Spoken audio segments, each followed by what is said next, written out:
Hi team, welcome to another video of the nutrition lecture series. This one is an instructional video that's designed to help you through your last nutrition assessment, the dietary analysis assignment and a case study. There's a few things you're going to need to successfully complete this assessment, and I'm going to take you through some of those things now. Okay, next step, introducing your client. So you can see here their tags here for name, age, weight, exercise for the week, etc. You know that you have that information on the little document over here pertaining to your individual client. It's simply a copy and paste over, replace the areas you see in here with that key information, and that part is complete. So a simple transfer of that information there. And then it says, task 4, collect 4 days of dietary data. We've done that. That's the Excel forms that we have over here. Okay, with the client data, that's already done for you, so nice and easy. And if we move down, probably the first of the things that are going to take a little bit of effort from you is task 5, client energy requirement calculations. Okay, so using the information here on your client, you've got their age, their weight, the amount of exercise they do, their weight goal, and any special notes there. And that's all you need to construct some calculations around energy requirements. For that, you're going to need this table here. Okay, and we're going to work out the carbs, the fats, and the protein. So let's say we take an example client. I'm not going to use one of the ones that one of you potentially has. So let's say we've got a client there. The first thing we do is we need to work out their total amount of exercise done in the week. The type of exercise is also important, but first and foremost we look at the number of hours. And let's say that person's doing 8 hours of exercise a week. They're doing a combination of sport, let's say basketball, and weight training. And we come into here, we'd find on the carbohydrate tables 8 hours a week, puts them into the 7 to 9 hour bracket, 6 grams of carbohydrate per kilo of body weight. Whatever number you come up with, I suggest reducing this by 0.5. We know that these tables come out a little high. So we'd be left with 5.5 grams per kilo of body weight. Now there are some provisos there. You'll remember from class we talked about if a person's training is predominantly weight training, you might take off an additional 0.5. If it's all weight training, you might take off an additional full number from this one here, because weight training is not as calorific as cardio and sport-based play. So let's say with this person, the majority of their training is basketball related, and they're doing a couple of weight sessions a week, let's say 2. I would be going with 5.5 grams times their body weight. Now I want all working for your equations thrown into this area here. So it would start with carbohydrate, and it would say 5.5 grams times the body weight. This person happens to be 85 kilos. It gives you an answer there that you work out. Obviously once you've got that answer, you times it by 4 to get calories, and that will give you a calorie amount for carbohydrates. You go and do, using the same tables, the way that we practice in class, work out protein and fat requirements for that person as well. Put them in. You'll end up with a total calorie number after you've done your protein and fat. I want you to then check the percentages of the carbs, protein and fat as a percentage of their daily intake, based on the equations that we've practiced in class. Now at that point, it's really important that you check with me. Okay, so check these off with me. I don't want you going forward in this assessment until those things have been checked, because if we run forward with incorrect data, then everything we compare against that data is skewed. So check those equations with me. All I need to know is who is your client. I have the data on those clients and what your calculations and workings were. Alright, so that's step 1. And once you've done that, guys, and I'll just pull one up as an example here. If I was to do the workout here, 5.5 times 85 is 467, and we can round that. Let's say that's 468 grams of carbohydrate, and we times that by 4. Okay, to get calories, that would be 1870 calories of carbohydrates. Okay. Now, what do we do with this figure? When you go back to your tables of your diets here, so let's say this is that person's diet over here, and what we can then do is put in the amounts in grams of the carbs, fats, and protein up the top here. So I'll just double check what that was. Go back in, find them here, 468. So 468 grams. Straight into the table there, and what you'll see as soon as it's plugged in, the calories have worked themselves out here. Once I've added in the fat, let's say their fat was this and their protein was this, I'll get a total calorie amount for the day that they should be eating. I can then run down and have a look at the comparison against what they did eat. And if I look down here, this is the totals that they actually ate. And this says to reach the goal, they need to eat minus 305, which means they've gone 305 calories over. If we look at the top, the calorie rating here that we'd worked out was 3205, and this person's eaten 3510, going 300 calories over. Where have they gone over? You can see quite clearly 60 grams over in fat, which is not ideal, 73 grams under in carbohydrates from the total that we worked at above, and 14 grams over in terms of protein. So already I can make a little distinction about this diet, that the person is eating slightly too much on this day at least, predominantly coming from excess fat and not eating enough carbs. So once you've got those figures and you plug them into tables, I want you to actually have a little scan through the diet, okay? Just like you would if someone handed you a diet log in the gym and you had a couple of minutes just to scan through it. And as I scan through, what am I looking for? I'm looking for the amount of food eaten, the timings of the food. So the first things I'll notice about this diet here is there's a decent brekkie here at 7, there's a mid-morning snacks, there's a good lunch in there, and there's a good dinner. So it looks like they're eating plenty of food just by the look of this. If I look at the gym, and look at the types of foods in there, just briefly, at the carbohydrates before the gym, looks like a decent whack of carbs coming into the gym work there, and of course some protein powder after, not too bad either. I then look at things like fruit and veg. Yep, it looks to be plenty of fruit and veg around here, some good fruit in here, some more fruit and veg in here, and at every sort of interval of the day, there appears to be some form of fruit or vegetable in there. Okay, maybe dairy, if I just take a touch on that, I can see some dairy there, a bit of cheese in there as well. So it looks like they're covering most of the food groups there, and most of what I'm seeing here is pretty healthy. I did notice just down the bottom here, of course, at 8 o'clock, there was a little bit of a snack binge going on here with some peanuts, chips and chocolate. So that's probably not ideal, depending on what this person's goals are, but that's what I've noted out of this for a start. So I go back into my document here, and you'll see that after I've done the calculations and checked them off with me, my task 1 of the dietary analysis is a brief overview of the client's diet following 4 days of eating. Like I said there, I've found a couple of bullet points that I can write here. The client seems to eat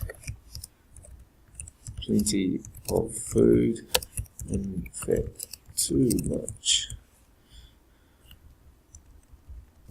Now that's only 1 day, you've got 4 days to look over. So you want to get an overview of those 4 days. I see plenty of fruit and veg. Most food seems healthy in nature, with the exception of the late night snack.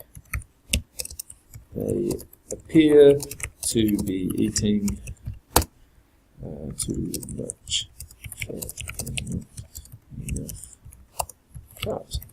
So that would be an acceptable amount of information to write as a brief overview there. So maybe 3 or 4 points, overriding points, without doing too much analysis, just having a look at it, the same way as you'd brush over a program and look at a program for someone and make some determinations from a brief viewing.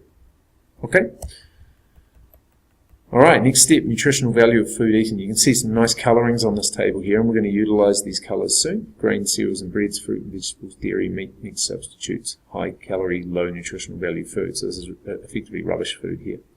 Now, a really useful thing that you can do here to do this analysis and make it easier is if you reduce the size of that page, guys, and you slide it all the way to one side of your page, it'll open it up to half the page or half the screen.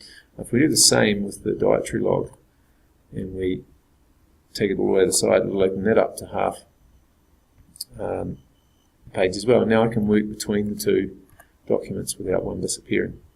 So the first thing I want you to do here is identify where these food sources are on the diet over here. So I'm going to start with grains and cereals and breads. I'm going to go through and dictate what is a grain, cereal and bread. So obviously rolled oats is a cereal. If I go up to the top here, you'll see there's a paint fill colour option here, and there's all your colours, and I'm going to choose yellow to match the yellow in this table here. Okay, so I'm going to go down and note all of the grains, breads and cereals. So this is anything that's flour-based, grain-based, whole grain-based, etc. So a couple of rolled oats, Sultana brand, yep, is predominantly grains. Okay, we're going to leave out nuts and those kind of things for a separate analysis. Rye Vita crisp breads, definitely from grains, multigrain bread. And what I'm doing here, instead of going up to the top and hitting this every time, I'm just going Control Y, which means do it again, and it's a nice way of sliding down and doing all the grains first. Okay, so we've got tortillas, wraps, we've got bread, we've got Rye Vita crisp breads, and we've got some cereals up there too. Okay, so we've identified them. Next, I'm going to go through and identify the fruits and vegetables. So this includes fruits, vegetables, dried fruit. You can even include things like juice and chips, hot chips, apple pie, but there's a little caveat to that one soon, which I'll explain. So, quarter cup of raisins, there's a carrot there, there's a banana, a little bit of lettuce, an apple, banana, and again we've got some lettuce, capsicum, carrot. We don't count things like tomato sauce or sweet chili sauce, that kind of thing. We leave that. It's not no longer in its sort of vegetable or fruit form. So again, like I said in my overview, it looks like they're eating plenty of good fruit and veggies. You can see a lot of green through this diet. And in a healthy, active person's diet, this is what you'd expect to see. A good balance of sort of yellows and greens smattered throughout should make up the majority of what they're eating. Next is dairy. So you can see we're obviously looking for milks and cheeses and those kind of things. So we've got the milk there, we've got some cheese. We're not putting in mayo. Common misconception, mayo is usually oil and egg based, and egg has nothing to do with dairy either. So we shouldn't be putting in anything to do with eggs under dairy. I'll explain where that comes in soon. Similarly, peanut butter doesn't have butter in it, as many people think. It's just obviously ground down peanuts, so we leave that one. And protein powder, yep, we could if it was whey protein, look at this as potentially a dairy serve, but we're actually not going to count protein supplements as dairy. They're going to be considered a meat substitute because of the protein that they yield.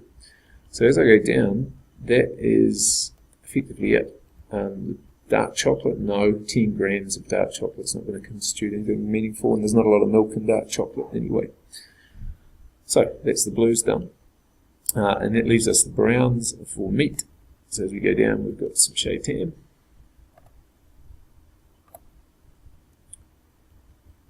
We've got some protein powder, giving a decent amount of protein. We've got some grilled chicken. And that's it for the meats as well. So you can see the colours sort of coming together there.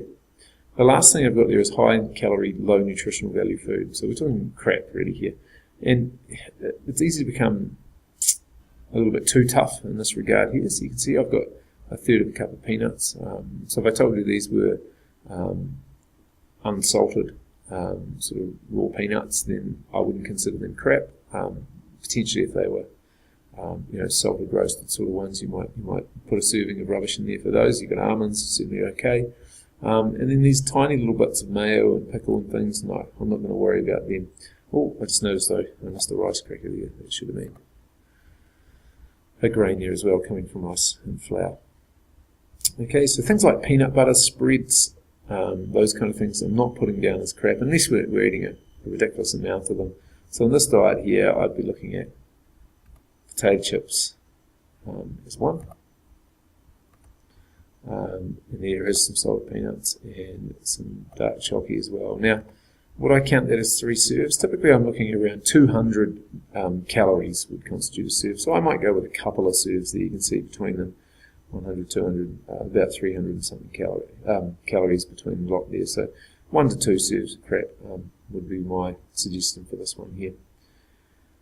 Okay, so if we've got takeaway food, if we've got alcohol, each item of takeaway food, each item of alcohol would be considered a serving of crap.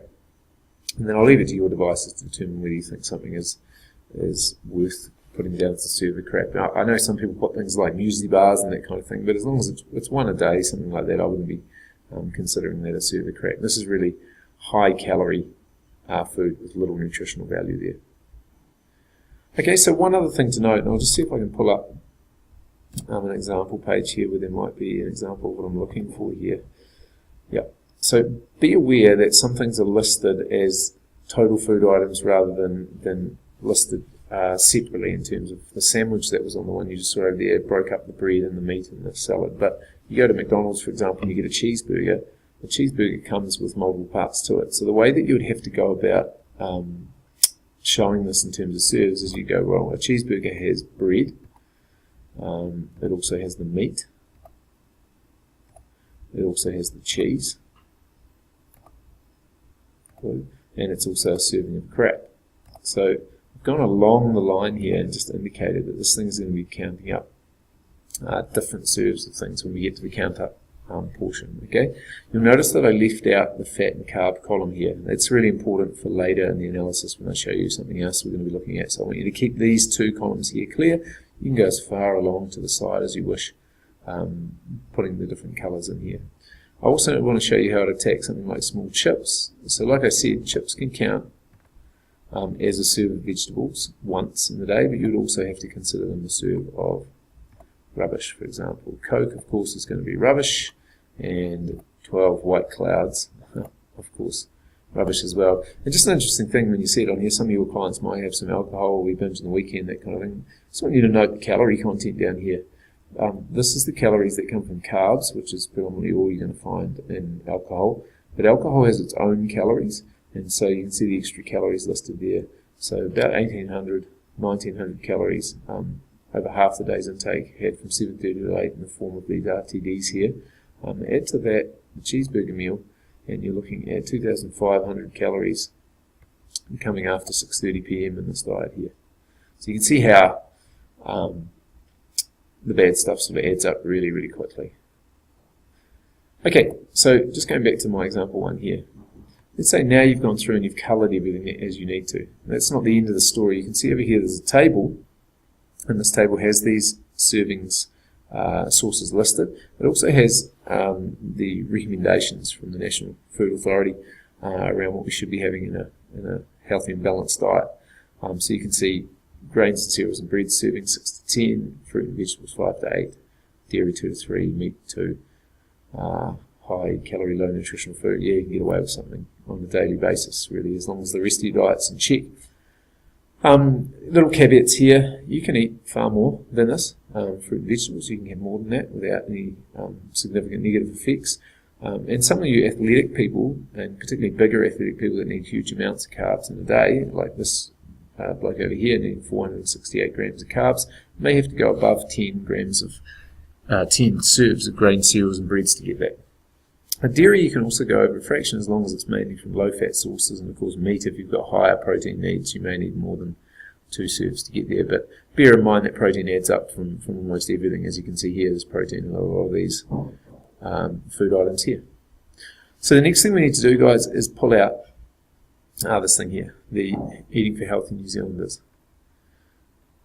And as we go down, I'm just going to go straight down to, let's start with the vegetables and fruit, right? So we know we need a variety of vegetables and fruits, and we know the main suggestion that we hear all the time about eating 5+ a day, eat 5 servings of fruit per day, fruit and vegetables per day, and it's suggesting breaking it up into veggies and fruit. But realistically, if we have a range of different things and we go beyond 5+, we're looking okay. If juice or dried fruit are consumed, and also things like hot chips or apple pies or stuff like that, then you can count it once as a serving of fruit and veg. However, everything else after that falls into those categories gets counted as a serve of crap, not a serve of veggies. What constitutes a vegetable or fruit serve? So a medium-sized potato, about 130 grams, or a similar-sized piece of kumara, or a whole carrot, or a couple of yams or taro of about the same amount. Any other cooked vegetables, so your beans, your peas, your corns, that kind of stuff, you're looking at about half a cup of cooked veggie. Okay, and This one here says half a cup of salad, but it actually means a dense kind of salad, mixed salad, like things with carrots and tomatoes and pepper and all that kind of stuff mixed in with the lettuce. If it's just pure lettuce, I'd suggest probably 2 cups would constitute a serve, and then a whole tomato would be in there as well. You've got an apple, a pear, banana, and orange. Any of those main fruits counts as a serve, or a smaller fruit like an apricot or plum. Just double it up to get the same serving count. Half a cup of fruit salad, half a cup of stewed fruit, 1 cup of fruit juice, you can count once, and about a quarter of a cup or 2 tablespoons of dried fruit would be considered a serve as well. Okay, so using that info, I'm just going to do a wee practice on this one here. If we were to go down and look at the serving counts here, obviously we've already identified them as green, which makes it easier. There's a quarter cup of raisins, so a serve. Let's see there, 25 grams of dried fruit. 1 raw carrot is a serve for up to 2. Banana is a serve for up to 3. And that's a tiny amount of lettuce in a sandwich. I'm not going to count that as a serve. I might call it a bit and add it to something else later if I had more bits, but it's not a serve on its own. So I'm still at 3. An apple makes 4. A banana makes 5. 2 cups of lettuce, yep, I'd count that as 6. Oh, there's another bit in here and another half here. So maybe all those little bits together we count as another one. Okay, so if we went 1, 2, 3, 4, 5, 6, 7. Counted 7. Going back into my table, and I'm saying on day 1 there were 7 serves of, not grains and cereals, 7 serves of fruit and veggies, and you'll do the same. You can pause this now and get over to your document, do your colours, and add up your fruits and veggies, and then you can chuck that in, and then we'll come back and have a look at the next one. Okay, so next I'm going to look at grains and cereals. So go down further in this document here. Now, worth noting that these serving suggestions are there for the micronutrients that they provide. So following these serving recommendations would sort of ensure that you're getting a good spread of vitamins and minerals from the food that you eat. You can see here, choose at least 6 servings of breads and cereals every day, preferably from whole grain sources rather than simple sources, and 1 serve is constituted by a single dinner roll, a muffin, a piece of bread, a cup of light cereal, so that'll be your corn flakes, your rice bubbles, your sultana bran flakes, that kind of stuff, one cup. Denser forms containing oats, etc., half a cup would be fine. So that's porridge, oatmeal, muesli, half a cup constitutes a serve, and that'll be cooked. A cup of pasta, a cup of rice, and we're talking about once cooked there as well. Okay, so a cup of cooked rice, a cup of cooked pasta, not the raw form going in. And yeah, I tend to stay away from the plain sweet biscuits and count them as a high calorie one. But any other grains, rice crackers, maybe a full row of rice crackers is a good option there to think about. And the other one that crops up quite a bit is muesli bars, maybe a half serve for a muesli bar. Anything else, you sort of just use your judgment a little bit here. So things like tortillas, we see down here, obviously tortillas like a piece of bread, and if you wanted to check the yield, you've got 45 grams of carbs there compared to 2 pieces of bread at 35. You'd have to say at least 2, if not 3 serves of grains there. So let's have a look at what we've got. A cup of rolled oats, you can see a cup of oatmeal is 2 serves. 1.5 cups of sultana bran would come under the lighter cereal version. So I'm at 1, 2, 3.5 serves at the moment. I should mention there, everything in yours will have a number next to it. 4 Rye-Vita crackers there, yielding 26 grams of carbs. I'd call that a serve. Okay, so 1, 2, 3.5, 4 serves. Each piece of bread is 1, 5, 6 serves. 7 serves counting the rice crackers. 8, 9 serves. 10, 11, 12 serves there. And I don't have to go any further because once I go beyond sort of the upper limit there, guys, I'm just going to put in 10 plus. Like I said, not necessarily a bad thing, considering this person needs a considerable amount of carbs. If you look down, they're short by 73 grams, so it could have gone a few more serves. But one thing that you would note in here, a lot of bread in here. Bread doesn't yield as much per serve as, say, a cup of rice or pasta and that kind of thing. So maybe the option here would be to look for denser forms of carbohydrates here and to eat as much food to get what you need. Alright, so moving on down the list here, we're looking at dairy next. Okay, so back into our helper document here. Milk and milk products. Choose at least 2 servings of milk and milk products, preferably reduced or low fat each day. A glass of milk, 200-250 mils, would be considered a serve. A pot of yogurt would be considered a serve. And 40 grams of cheese, butter, or any other dairy-based substance, about 40 grams is the amount that we're looking at for a full serve. Okay.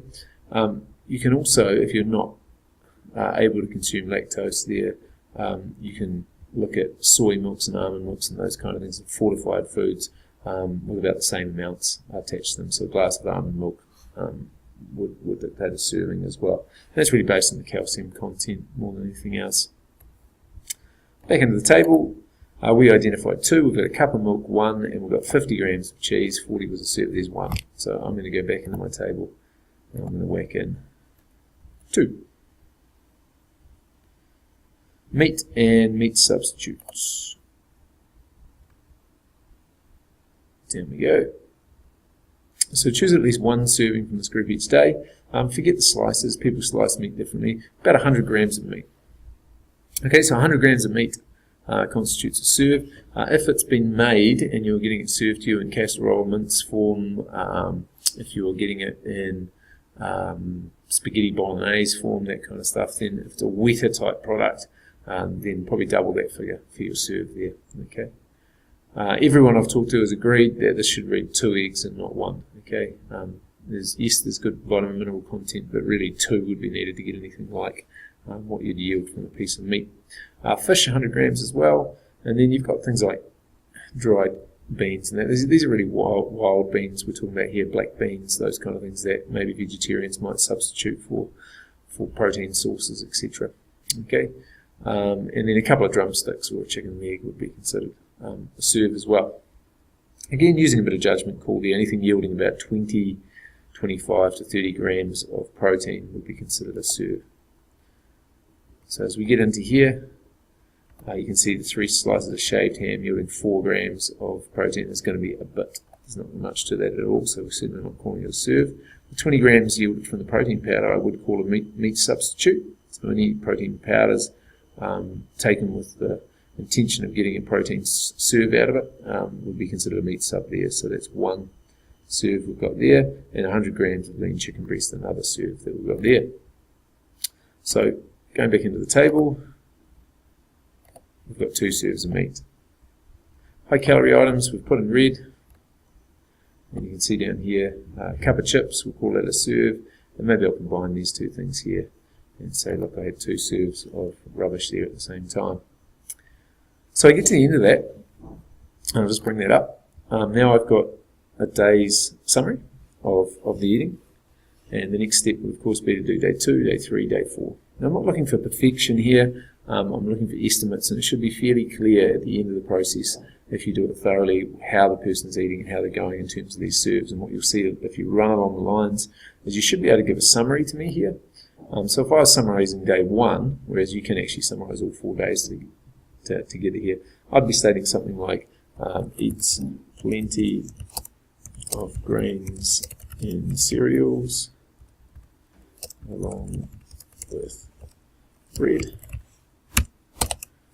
fruit and veggies are consumed at the correct level. He eats a desirable amount of dairy and meat, but over consumes high calorie snacks on this day.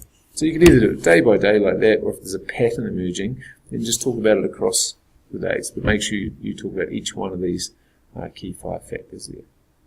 Alright guys, so probably a good time to pause the video and get off and start doing that on your diet, and then tap back into this video and see what the next bit is. So the next part of the video here, I'm just going to knock this down to the next page here, is we're going to start analysing fat types and carb types. And you can see what we're analysing here. It's saturated versus unsaturated, and simple versus complex carbs.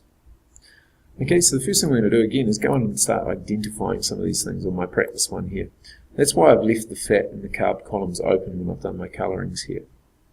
So you may need to go back into your course notes and look at some of your, maybe some of the video lectures from earlier in the course to reacquaint yourself with what a saturated fat is and what an unsaturated fat is, but a good starting point here.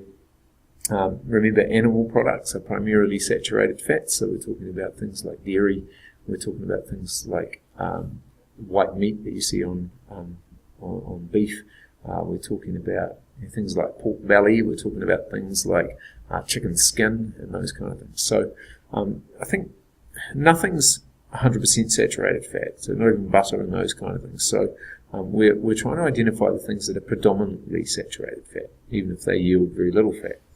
So choosing a colour we haven't used yet, we're going to go down and identify the saturated fats, predominantly saturated fats in these food items here. So as I go down, I've got oats coming from a grain source, definitely unsaturated, cereal, definitely unsaturated.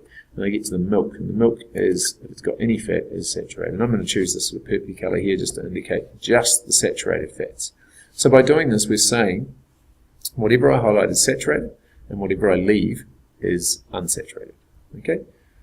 So peanuts, nuts, nut oils are unsaturated, so the almonds and the nuts go by. Fruit and veggies are unsaturated as well. And I get down to the rye crackers, that's whole grains, that's unsaturated, and there's some cheese, so I chuck in some cheese. Next, bread, typically unsaturated. Ham, saturated. Mayo, saturated, coming from egg. Going down, peanut butter, peanut oil, unsaturated. I guess whey protein would come from a milk source, being saturated. Things like the breads and that are usually made with oils, like the tortillas, so flour and oil, so not saturated. And I am going to put in chicken. I don't know how this was prepared. If it had skin on it, then it probably is slightly more unsaturated. And chicken's really almost a 50-50 in terms of saturated and monounsats. But we'll put it in just to keep it consistent in terms of meat. It's not a lot of fat anyway. If I keep going down, I've got more mayo here. Potato chips, anything fried, deep fried, produced will count as a saturated or potentially trans fat. Peanuts, fat is unsaturated, and the chocolate, if it had any milk, for example, we'd chuck it in there. So I've identified the saturated, predominantly saturated fats in this diet day. Now, it's not a case of how much pink is on there, it's what it yields in terms of amounts. So we've got almost nothing there. We've got 16, we're getting towards 17 and 2. 19 and 3, 22, 23, about 27, 28, 32, 42. We're looking at about 45 grams of fat if I add up those things there. And you can see as a weighting against the total amount of fat, 45 grams of fat is not much compared to what was actually eaten. So it's safe to say that on this day, this client ate, while they ate too much fat, definitely ate more unsaturated than saturated fat.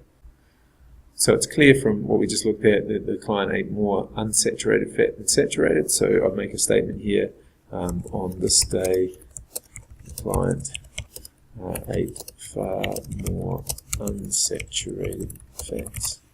I want 2 examples of each, so 2 examples of saturated fats eaten were, and I had cheese was one of my big ticket items there.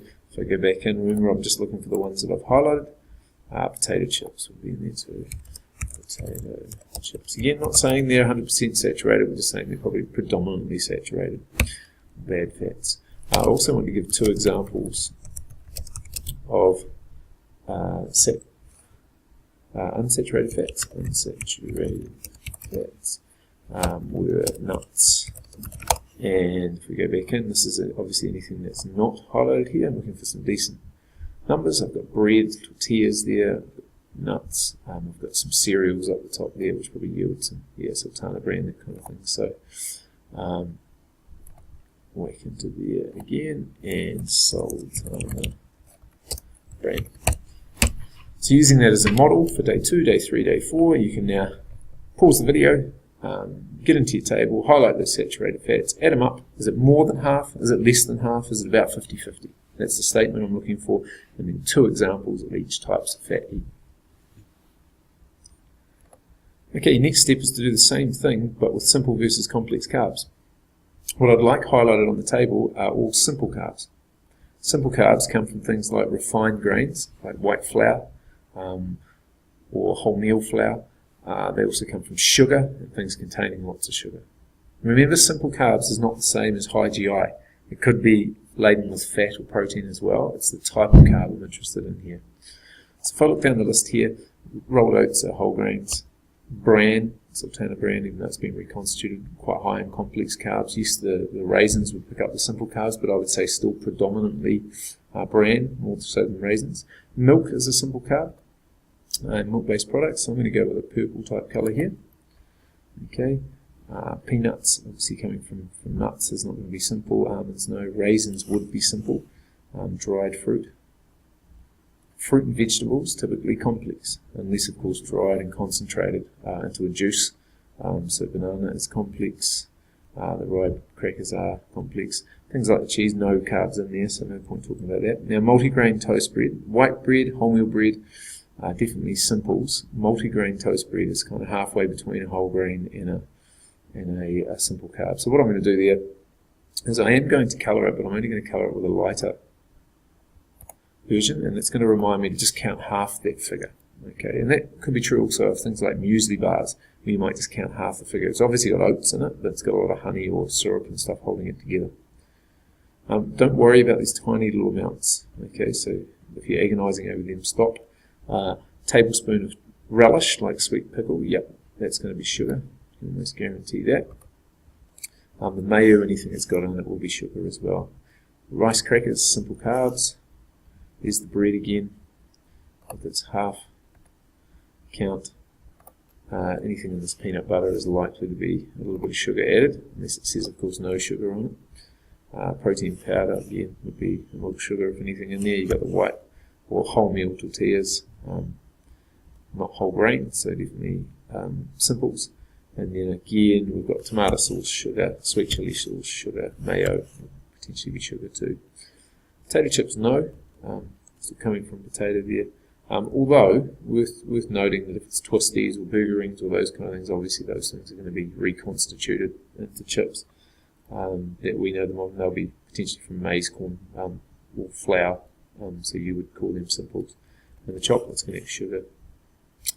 So again, I'm not counting the number of times the purple comes up, I'm doing a count up of what it yields. So let's call that round up 13 plus 24 is 37. Half of that value there. 37, 54, 60, 62, 82, another 17 there is about 99, 100, 101, 146, 147, 150-ish, 160, about 165 out of a total 394 is less than half.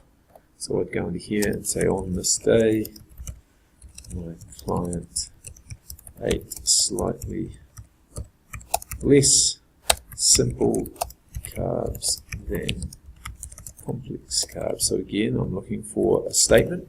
I'm then looking for two examples of each. Two examples of simple carbs eaten were. Let's get back into the table again. What have I put in there? The ones that have highlighted, look for some bigger numbers. So we've got tortillas, and we've got rice crackers there. That'd be two good ones.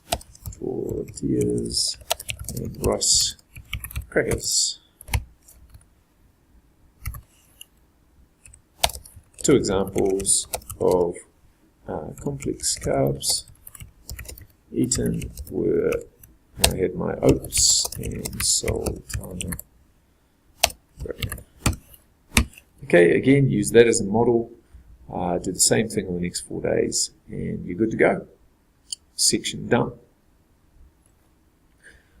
Alright, next one, really simple one. Again, I'm going to go back to my half-half screen. So I'm going to bring up this and bring up my day's eating, move that over the other side of the screen there. Okay, now I'm interested in the numbers at the bottom of the tables here. Okay, so I can put in the recommended numbers. I've already punched them in at the top. They're my numbers from the equations that I did earlier. So my calorie number for this guy, for example, was 3205. The carb number was 468 grams. Okay, the fat number is 85 grams, and the protein is 142 grams. So that's what we worked out he should be eating. And if we look down the bottom now of the day's eatings, we can see what he actually ate. And I can see these figures here. So day 1, if this is my day 1, 3510. And just round. It's easier there. We've got carbs at 394. We have fat at 145. And we have protein at 157. And again, these are all gram figures to match. Now, we do the same thing day 2, day 3, day 4, and what we'll be left with here is a pretty clear indication of how they're eating against their macro requirements. So if I carried on this trend here, I'd be able to say he eats up to 300 calories extra a day. He's short by, roughly 60, 70 grams on carbohydrates, way over in fat, getting towards double the fat intake you should be having, and protein is not bad at just a few grams over there. And of course you want an overview of the different days in your summary here. So if I was summarizing this day, like I said, I'd say he is eating about 300 calories in excess of recommended values.